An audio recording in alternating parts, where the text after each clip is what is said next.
Senior నటి నిర్మాత మీర్జాపురం మహారాణి కృష్ణవేణి కన్నుమూశారు. కొన్నాళ్లుగా అనారోగ్యంతో బాధపడుతున్న ఆమె హాస్పిటల్లో చికిత్స పొందుతూ ఉన్నారు. పరిస్థితి విషమించడంతో నేటి తెల్లవారుజామున మృతి చెందారు.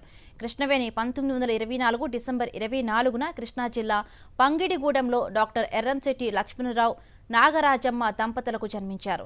చిన్న వయస్సు నుండే నటన, నృత్యంపై మక్కువ ఉండడంతో నాటక రంగంలోకి ప్రవేశించారు.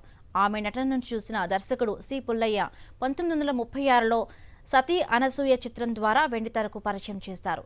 కొన్నాళ్లకు ఆమెకు మీర్జాపురం రాజావారితో పరిచయం ఏర్పడి అది వివాహానికి దారితీసింది.